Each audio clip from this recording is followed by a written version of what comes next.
You are standing in front of the bathroom mirror. The harsh artificial light is beating down on you. You pull your hair back, and you see it, a little more scalp than last month, a receding line, a thinning crown. Your stomach drops.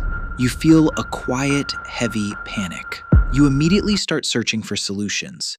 You look at chemical foams, expensive serums, pills with a list of side effects longer than the bottle itself. You stare at your reflection and think, my body is failing me. But your body isn't failing. And that feeling of panic, that shame, it is a completely modern invention. For 99% of human history, a receding hairline was not a disease to be cured. And more importantly, ancient humans possessed a thick, functional, deeply rooted head of hair without ever touching a bottle of shampoo. So what did they know that we forgot? And why, in an age of advanced science and billion-dollar cosmetic industries, are we losing our hair faster than ever before? Let's go back 100,000 years. A small tribe is moving across the African savanna. The sun is brutal. The wind is carrying dust and ash. There are no showers, no running water, no soaps. By our modern standards, these humans should have greasy, destroyed, unhealthy hair. But anthropological records and studies of modern, isolated hunter-gatherer tribes tell a completely different story. Their hair was incredibly strong, thick, and resilient. Why?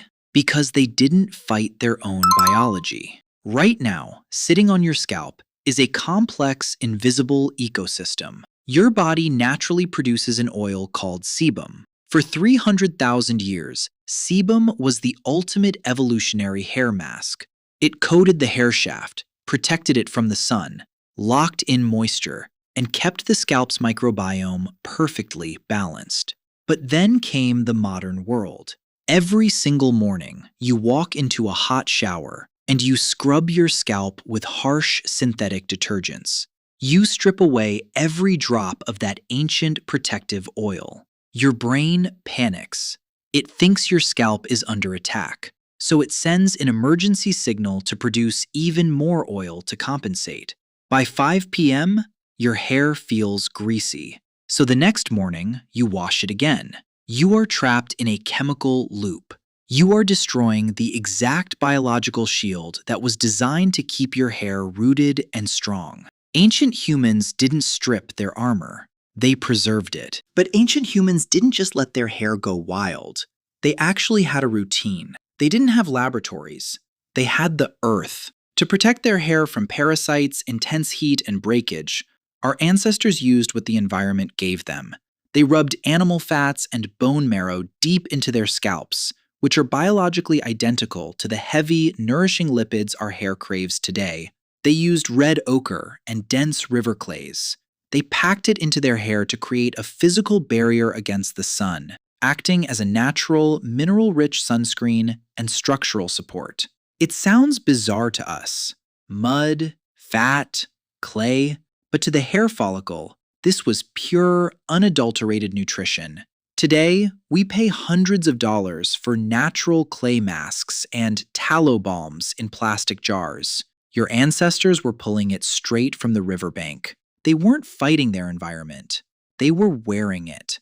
But there is a darker, more invisible reason why you are losing your hair. And it has nothing to do with what you put on your scalp, and everything to do with what is happening inside your mind. Let's look at stress.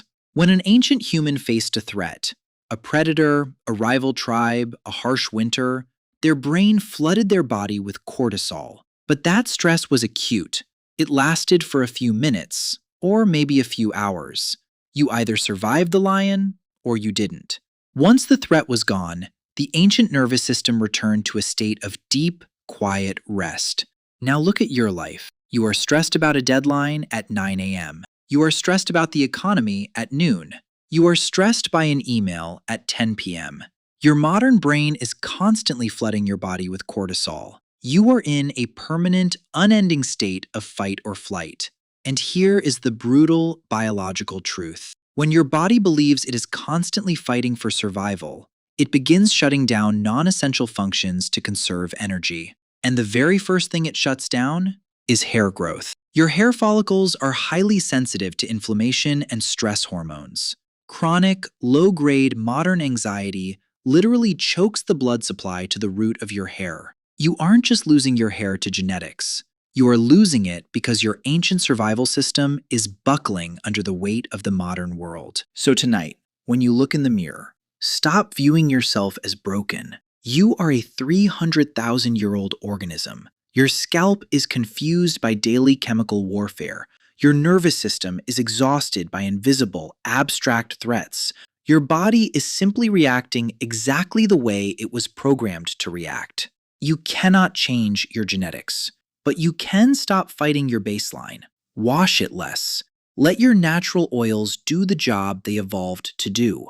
Recognize that your late-night anxiety about your hairline is just spiking the exact cortisol that causes it to thin. The ancient humans didn't have mirrors. They didn't tie their worth to a reflection. They tied it to their actions, to their resilience, to their tribe. Let go of the modern vanity trap. Protect your peace, and your body will follow.